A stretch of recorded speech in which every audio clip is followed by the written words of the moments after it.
Hello friends, जय हिंद दोस्तों कैसे हैं आप लोग। दोस्तों हम मध्य प्रदेश की परीक्षा धाम की बुक को डिस्कस कर रहे हैं। मध्य प्रदेश सामान्य अध्ययन हम डिस्कस कर रहे हैं दोस्तों। जो एमपीएससी एवं वन डे एग्जाम जितनी भी स्टेट लेवल अदर एग्जाम है दोस्तों, जिसमें मध्य प्रदेश सामान्य ज्ञान पूछा जाता है, उन सब परीक्षा में काम आएगा। ये बुक के सामने कवर पेज देख सकते हैं आप।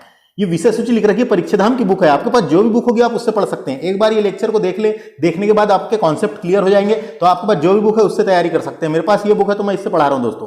तो आपको जानकारी के लिए बता दूं, ये विषय सूची लिख रखी है, इसमें बताया गया कौन से चैप्टर हैं और हमको पढ़ना है परीक्षा के हिसाब से। तो आज हम राज्य व्यवस्था को डिस्कस करेंगे, मध्य प्रदेश की राज्य व्यवस्था के बारे में जानेंगे दोस्तों। मध्य प्रदेश की राज्य व्यवस्था शुरू कर रहे हैं। देखो दो तीन लेक्चर है यहाँ पे, 2 4 5 लेक्चर आएंगे और राज्य व्यवस्था खत्म। इसके पहले अर्थव्यवस्था और सामान्य परिचय सब कंप्लीट हो चुका है। और आपको जानकारी के लिए बता दूं, मैंने इतिहास भी कंप्लीट करा चुका हूं। ये इतिहास जो है प्राचीन, मध्यकालीन और आधुनिक इतिहास कंप्लीट हो चुका है। आप मेरे चैनल की प्लेलिस्ट में विजिट करें और जाके देख के आराम से तैयारी अपनी धक्का-धक तरीके से जारी रख सकते हैं। तो आइए शुरू करेंगे हम ज्यादा बातें और ज्यादा देरी ना करते हुए मध्य प्रदेश की विधायिका पे हम क्या क्या पढ़ने वाले हैं दोस्तों। विधायिका को क्या कहते हैं इंग्लिश में? विधायिका है क्या? विधायिका को इंग्लिश में लेगिस्लेचर कहते हैं। लेगिस्लेचर विधायिका को इंग्लिश में लेगिस्लेचर कहा जाता है और विधायिका को ही विधानमंडल भी कहते हैं। विधानमंडल जैसे केंद्र में संसद होता है ना दोस्तों, जैसे भारत में संसद है, वैसे ही हर राज्य में अपना अपना एक विधानमंडल है। अपना अपना राज्यों में विधानमंडल होता है। जैसे केंद्र में संसद होता है, वैसे राज्यों में विधानमंडल होता है। अब विधानमंडल के भी 3 अंग होते हैं दोस्तों। विधानमंडल के 3 अंग होते हैं। एक तो क्या होता है? राज्यपाल, दूसरा होता है विधानसभा और तीसरा होता है विधान परिषद। तो अपने मध्य प्रदेश में विधान परिषद तो है नहीं, अपने मध्य प्रदेश में केवल विधानसभा है और राज्यपाल है। तो इसलिए हम इसको विधायिका बोलेंगे दोस्तों, नहीं तो हम इसको विधानमंडल बोलते हैं। इसीलिए इसको हम क्या बोले? विधायिका।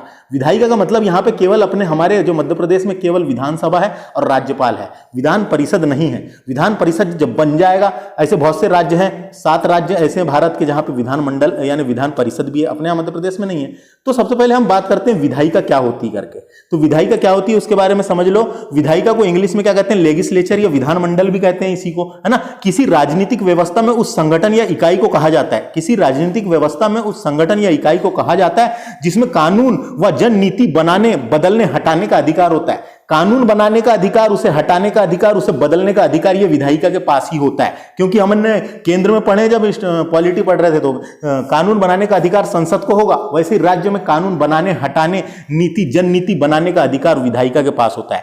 विधायिका के सदस्यों को विधायक कहते हैं दोस्तों। विधायिका के जो सदस्य होते हैं उसको क्या कहते हैं? विधायक, है ना। इंग्लिश में उसको क्या बोलते हैं? MLA। विधायक को ही MLA कहा जाता है कि नहीं? Member of legislative assembly, MLA, member of legislative assembly. जो MLA होते हैं उसी को हिंदी में विधायक कहते हैं। तो विधायिका के सदस्य को विधायक कहा जाता है, लेकिन इंग्लिश में उसको MLA कहते हैं, मेंबर ऑफ लेजिस्लेटिव असेंबली, है ना। आमतौर पर विधायकों में से या तो 1 या फिर 2 सदन हो सकते हैं, यानी विधायिका के या तो 1 या 2 सदन हो सकते हैं। एक तो विधानसभा और दूसरा विधान परिषद और तीसरा राज्यपाल, लेकिन अपने मध्य प्रदेश में केवल विधानसभा है। तो विधायिका समझ में आई क्या? बस इतनी सी बात है समझने वाली विधायिका की। अभी देखो राज्य व्यवस्था के शासन के अंग में हमने विधायिका को पढ़ लिए। अब कार्यपालिका को पढ़ लेते हैं। कार्यपालिका क्या होता है? याद रखना है, विधायिका को ही इंग्लिश में क्या कहते हैं? लेगिस्लेचर कहते हैं और इसी को विधानमंडल भी कहते हैं ना। कार्यपालिका को समझ लेते हैं। कार्यपालिका जिसे एग्जीक्यूट ब्रांच भी कहते हैं, जो एग्जीक्यूट करती कार्यपालिका। कार्यपालिका सरकार का वह अंग होता है जिसमें राज्य के कानून को क्रियान्वित करती है। जो कानून है उसको क्रियान्वित करती है, लागू करती है।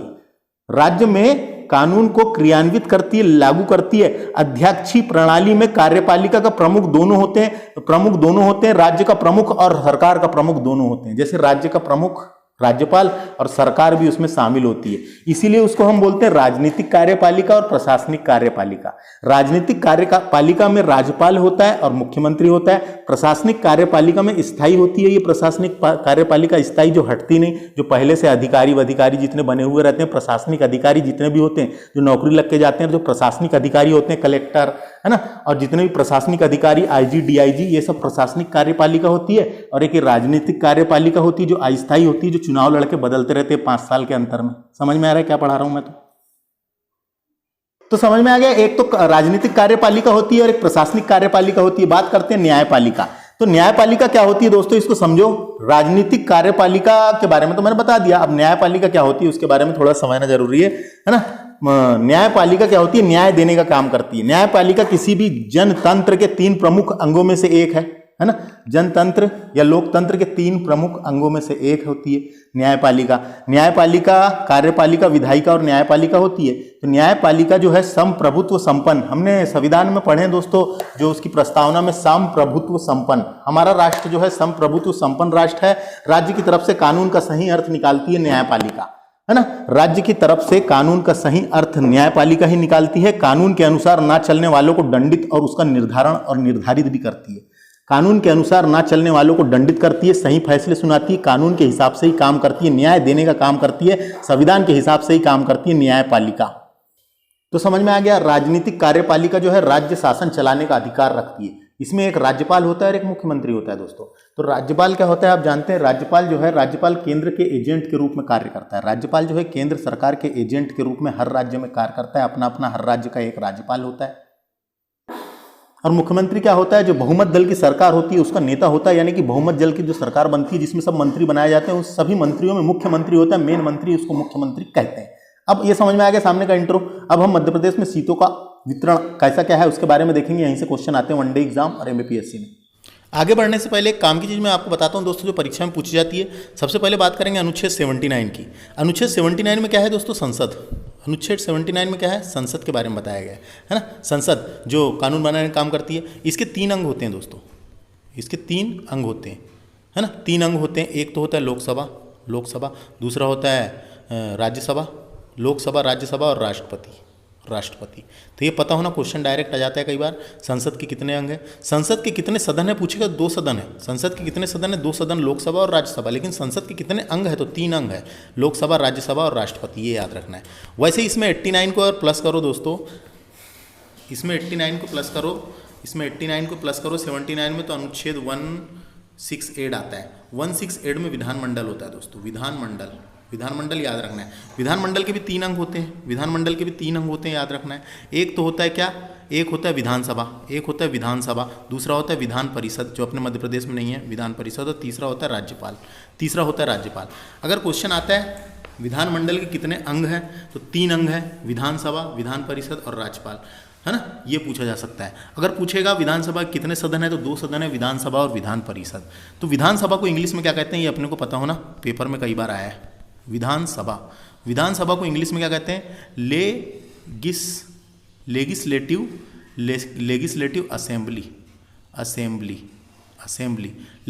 असेंबली कहते हैं, याद रखना, हिंदी में तक पूछा है ये। और विधान परिषद को क्या कहते हैं इंग्लिश में, विधान परिषद को इंग्लिश में क्या कहते हैं,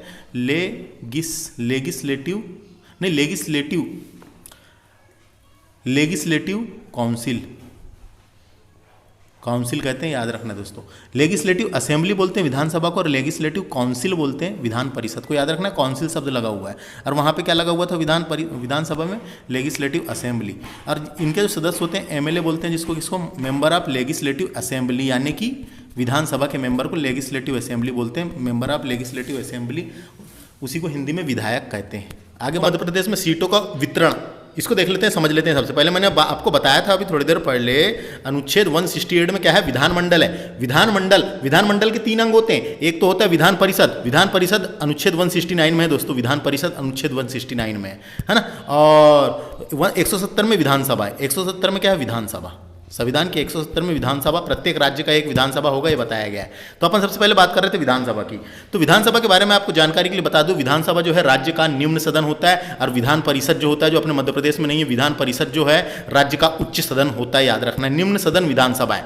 विधानसभा की हम बात करेंगे यहाँ पे। विधानसभा के बारे में अगर बात की जाए तो भारत में संविधान में जो लिखा है उसके अनुसार बता देता हूँ, न्यूनतम सदस्य संख्या 60 होती है और अधिकतम सदस्य संख्या कितनी होती है, 500 तक हो सकती है। न्यूनतम 60 और अधिकतम 500। अपने मध्य प्रदेश में 230 है, अपने मध्य प्रदेश में कितनी है, 230 है ना। इतना याद रखना है ना। इसकी अवधि 5 वर्ष की होती है ना। इसकी अवधि कितने वर्ष की होती है, 5 वर्ष की होती है। इसका कार्यकाल या अवधि है ना, कितने, 5 वर्ष की होती है ना। लेकिन इसका सदस्य बनने के लिए 25 वर्ष पूर्ण कर चुका हो। इसका सदस्य अगर बनना है, इसका चुनाव लड़ना है विधानसभा का, तो 25 वर्ष पूर्ण कर चुका हो, ये अपने को पता होना।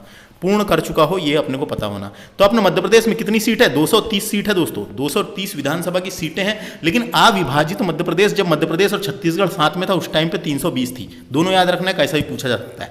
वर्तमान सीट कितनी है, 230 230 है, वर्तमान सीट कितनी है 230 है, 230 में भी विभाजित किया गया है। 47 किसकी है, एसटी की 47 है, और एससी की कितनी है, एससी की है कितनी 35। 47 एसटी की है, 47 एसटी की है, और एससी कितनी 35। अब ये दोनों को प्लस कर दो कितना होता है, देखो इसको प्लस करोगे तो कितना होगा, इसको प्लस करके देखो, इसको जो प्लस करोगे वो जितना होगा, तो ऐसा क्वेश्चन भी आ सकता है कि अपनी टोटल सीटें कितनी हैं, अपनी मध्य प्रदेश में टोटल आरक्षित सीटें कितनी हैं, रिजर्व सीटें कितनी हैं। समझ में आ गया, ऐसा भी क्वेश्चन एक बार आ चुका है दोस्तों। आया क्या समझ, कुछ नहीं आया, नहीं आता क्या तुमको समझ में? इसका मतलब टोटल 82 सीटें आरक्षित है, ऐसा क्वेश्चन भी पूछा गया है। टोटल आरक्षित सीटें बताओ। विधानसभा से समझ में आया, इतना ही है विधानसभा से। लोकसभा की बात करते हैं दोस्तों। लोकसभा अनुच्छेद 81 में दिया हुआ है। अनुच्छेद 81 में लोकसभा के बारे में बताया गया है। लोकसभा का कार्यकाल 5 वर्ष का होता है। बहुमत होने पर खत्म हो सकता है। लोकसभा अस्थायी सदन है, निम्न सदन और अस्थायी सदन है। लोकसभा एक प्रकार का अस्थायी सदन है, विधानसभा भी एक प्रकार का अस्थायी सदन था, है ना।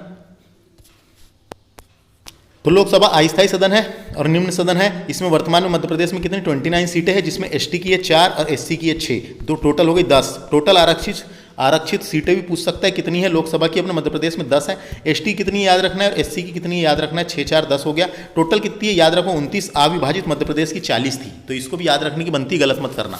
अविभाजित मध्य प्रदेश की कितनी थी, 40 थी दोस्तों, 40, है ना, 40। अब एक बात याद रखो, लोकसभा का कार्यकाल कितना होता है, लोकसभा का कार्यकाल 5 वर्ष का होता है, याद रखना है। और इसके पे चुनाव लड़ने के लिए 25 वर्ष आयु पूर्ण कर चुका हो, इतना याद रखो, काम खत्म। बात करेंगे राज्यसभा की। तो अब राज्यसभा का कार्यकाल कितना होता है, 6 वर्ष का होता है। इसके सदस्यों का कार्यकाल 6 वर्ष का होता है।